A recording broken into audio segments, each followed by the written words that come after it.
Welcome to podcast number 203. Do you have the right mindset to win? Stay with us. This is the Elevate Construction Podcast, delivering remarkable content for workers, leaders, and companies in construction wanting to take their next step. Get ready to step out of your comfort zone with Jason Schroeder as he encourages you to do better, live a remarkable life, and expect more. Let's go. Welcome everybody. Today we're going to talk about mindset, and this is a huge topic for me because it ties into the system, the context of what we've been talking about lately. This new model. Yeah, I'm going to call it a model for personal development, especially for people in the construction industry. And I'm really excited about it. Just real quick, I apologize that the podcast comes out a little bit late this morning. I'm not a victim, but I have been in victim mode a little bit after a 17-hour day at boot camp. I'm like, I just got to pace myself. So I'm practicing what I preach when I talk about taking care of ourselves, health, balance, and putting things in the proper order. Unfortunately, that means it didn't come out at 5 a.m. this morning. So I just want to say I appreciate you being patient with me. I love you guys. Everybody who's listening, thank you so much. Let's go ahead and get right into it. Okay, so what we talked about before in previous podcasts were the two mindsets that Carol Dweck mentions in her book, Mindset. And I'm going to give you some additional information for that today. So a fixed mindset says that intelligence is static, meaning that it leads to a desire to look smart and therefore a tendency to avoid challenges, give up easily, see efforts as fruitless or worse, ignore useful feedback for improvement, feel threatened by the success of others, and then as a result, they may plateau early and achieve less than their full potential.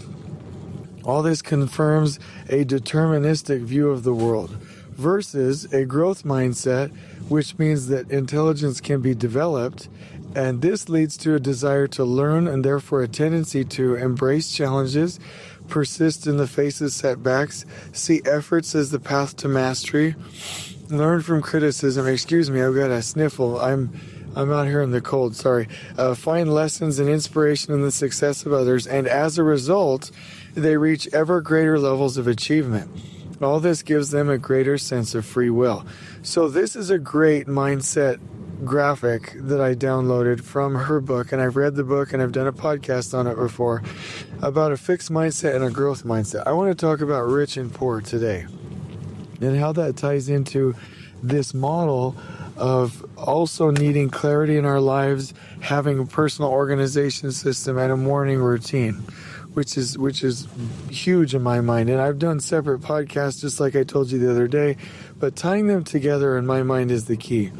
So let me do a couple of things here briefly. What am I excited about in life? I'm excited about tying this personal development model all together. So we're going to talk about that. Here's some quick feedback. This is specifically for the Elevating Construction Superintendent's book. I'm on a little bit of a high with that.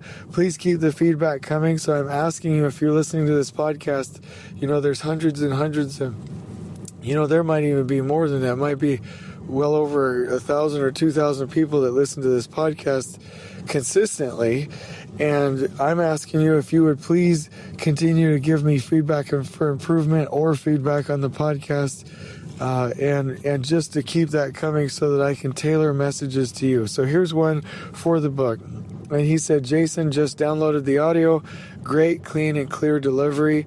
Orville Redenbacher's, check. Notebook and pen, check. Thanks for sharing. And he has a little thumbs up. So I thought that was funny. I was, to be transparent, I was super worried about the audio quality, and so we went over and over and over and over, actually over processing and going against my better nature of being lean. And what came out of that was, I feel like, a really good audio product from a voice standpoint. And there's always background noise, meaning room noise, room tone. And I don't know that if the room tone was louder because I kept paying attention to it, or if it was or if it was actually there, but I was just very self-conscious, getting a lot of feedback that the quality is really good, and so that melts my heart, makes me feel better. Please continue to give me feedback. So the conflict today is, do you have a rich or a poor mindset? Most of us are trained to have a poor mindset. And let me start out by saying this. This will be my story for today. I've done a podcast on, and what changed my life when it comes to parenting and what I do with school, and kind of how I feel about the mindset that we've all been gifted, from our parents, was accentuated, clouded, highlighted, changed, whatever the word is, by a talk given by John Gatto called The 7 Lesson School Teacher. And I did a little bit of research on this. There's opposition to this. There's also a lot of support behind it. Either way, whether somebody believes in public school or not, and I do, I believe in public school and homeschool. If there weren't public schools, what would all the children do that don't have engaged parents, right? But why not also allow homeschool for the parents that want to do that, right? So we need to be able to have a net that's wide enough for all the children to give them an opportunity and a step up in life. So I'm not dissing public school. What I'm saying is, in public school, there are key things that you learn and develop, the mindsets that you're given, that you develop into, that we need to be realistic about. And when we are adult learners, we need to deprogram ourselves from these. So the lessons that we're taught in high school are confusion, class position, indifference, emotional dependency, intellectual dependency, provisional self-esteem, and that there are no hiding places, in addition to a number of subjects that most people aren't ever going to remember, right? But there are other good things that you learn in public school as well. Bottom line here is that we do learn confusion, position, indifference, emotional, intellectual dependency, provisional self-esteem, and that there are no hiding places. But those things also transfer into our mindset. And so I've talked about in recent podcasts this new model that has come to me, I think, by revelation here, is that we have to have clarity on our lives, in our lives, for our lives, with the right mindset, with a personal organization system and a morning routine. So check this out.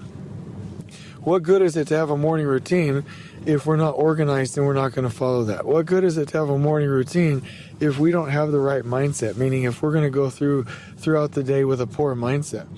What good is it for us to have a morning routine if we don't have clarity and we're just using the morning routine to head in the wrong direction, right? And then for personal organization, why have personal organization, or what good is it if we don't know where we're going again, and if we don't have the right mindset to go do the right things, right? And what good is clarity without the right mindset? What good is the mindset without clarity? If we have clarity about where we want to go and who we really are, the right mindset to go with it, and a personal organization system that makes sure we have capacity and we're doing the right things, and a morning routine to trigger all of them and the implementation of all of them, then we can win. And we will win. This is how you shape your life. If you're like, I want to be a millionaire, I want to be a business owner, I want to be a director, I want to be a president, I want to whatever. It's, do you have clarity on who you are and where you're going? Do you have a rich mindset? And do you have a personal organization that frees your capacity? And do you have the morning routine that triggers that in your life daily? Here's the other thing I would add, which I added the other day. Are you in that morning routine listening to heaven and then doing two things? Being grateful that morning and imagining yourself giving to others, because givers gain and takers lose. And people, it is psychologically, clinically proven that grateful people do better. They're mentally more healthy, they're more successful in life, they have more influence. So this is what I want to talk about today. The principle is there are rich and poor mindsets, right? Poor people, and I'm not discriminating against either, right? I'm just saying that depending on what you want to be, that's the differentiation is what I'll call it. You and I both know of poor people that if you gave them $100,000, they'd lose it in a couple of months because of their poor mindset. We all know rich people that even if they go bankrupt, have a bad deal, or go into a slump, they'll be right back being millionaires again in a year or two or in a couple of months because they're going to earn it back. Their mental set point is different. It's just like a thermostat. Their mental set point is different. So poor people have poor minds. Rich people have rich minds. And so let's go through this. Poor people, excuse me, my voice is going because of boot camp. So poor people feel like success is unimportant. They want the American dream of, let me get into a big mortgage with a house and a steady job and retire with barely enough food to pay for dog food for food, right? They blame other people. They spend all their money. They refuse to study and learn and improve their mind, or they're hesitant to do so. They focus their attention on the past. They're income driven, meaning I have to have my steady income. I'm locked into that. They think small. They fear change. They criticize others and compete and compare and contend. They waste their time. Then that ties back to personal organization. And this causes problems in their life.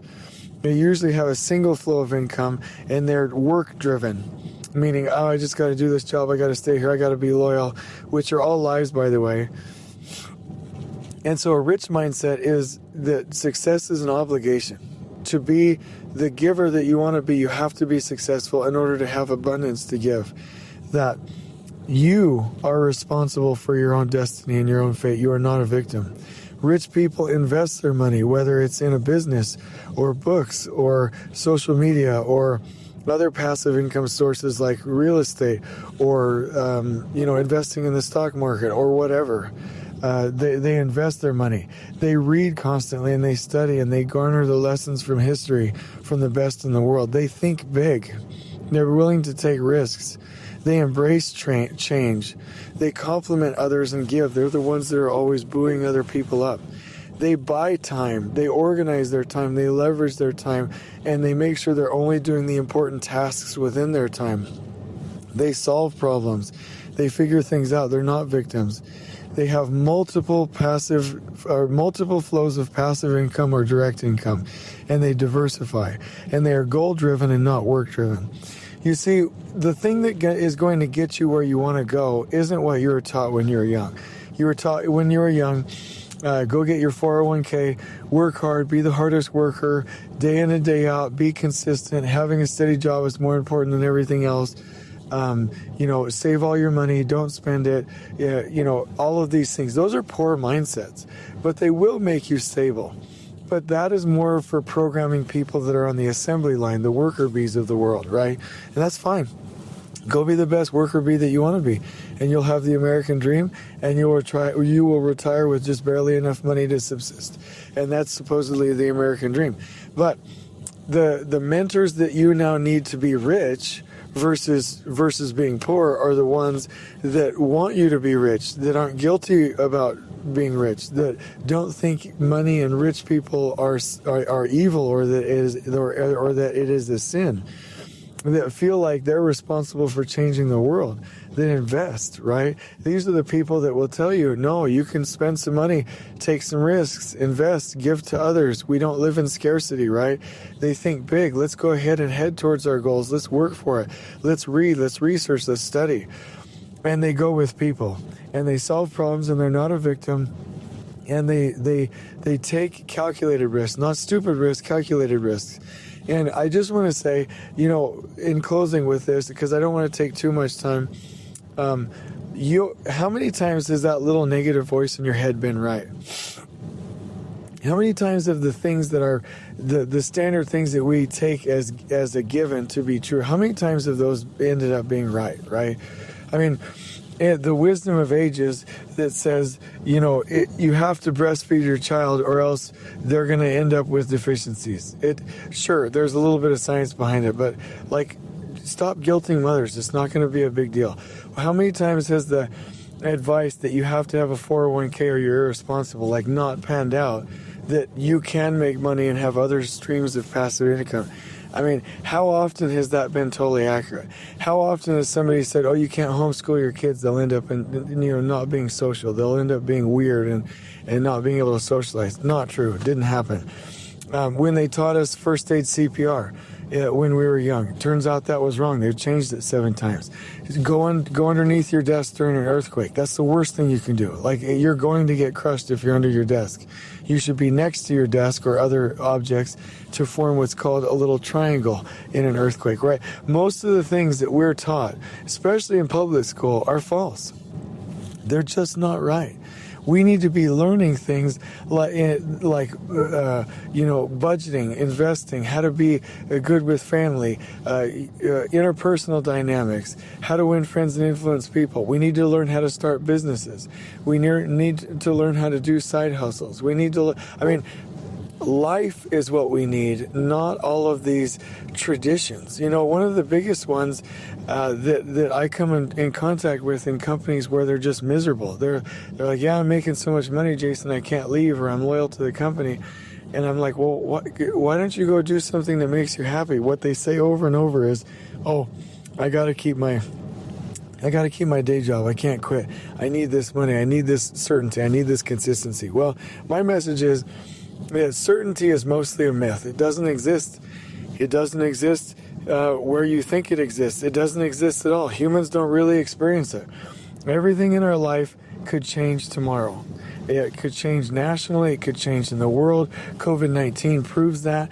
You could lose your job tomorrow. You could get paralyzed tomorrow. Anything could happen. So why are you waiting to live the life that you deserve, that you deserve? I'm going to say it like that.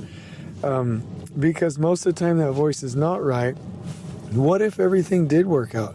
Why are we so fear-based? We shouldn't be so fear-based, because life is an opportunity and it's a gift. And so here's what I'm asking you to do. Know where you want to go in life.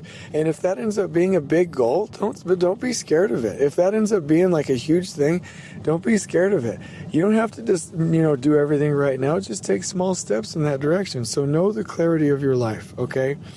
And the other thing is, if I go back to it, have a rich mindset. Read the best books. Read Think and Grow Rich. Read Focal Point. Read Essentialism. Read Rich Dad, Poor Dad. Read these books that will get your mind programmed to be rich instead of being poor. Rich Dad, Poor Dad is a great book for that. And then get personally organized. You're not going to go anywhere unless you have the time to do it. So reduce that 40% of waste that you experience. Get a personal organization system and make sure where you're headed is transferred into your leader standard work on your weekly work plan, and that you're executing and time blocking that in every day. And then every morning, when you look at your to-do list items that you have to get done, and you look at your calendar, and then you connect with heaven and ask heaven, and heaven can be whatever you think it is, right?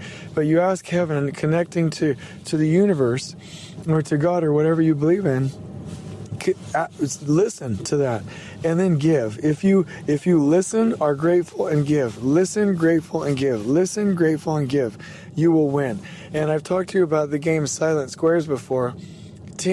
In that game, and one day I hope I can play that with you in person, but with that game, the teams only figure out the puzzle when everybody wins and when we give first. That is the purpose of life. So these things run together. And I would venture to say, especially since I have errors and omissions insurance and professional liability, is that clarity, mindset, personal organization, and your morning routine work together to design the person. And if you're missing any of those, you're not going to go as far as you can be. The current condition is we do all these other things with a poor mindset. Well, what good is the other thing? What good is it? If we do the morning routine with a poor mindset, we're just going to get more locked into the system.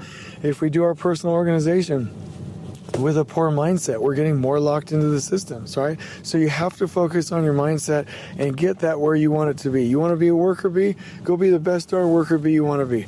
But if you want to be a businessman and a thought influencer, an influencer in life, you want to change the world, then you're going to have to get a different mindset. On we go.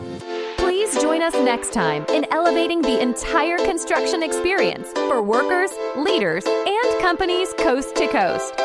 If you're enjoying the show, please feel free to share with your construction colleagues And help us spread the word by rating, subscribing, and leaving a review on your preferred podcast listening platform. We really appreciate it. We'll catch you next time on the Elevate Construction Podcast.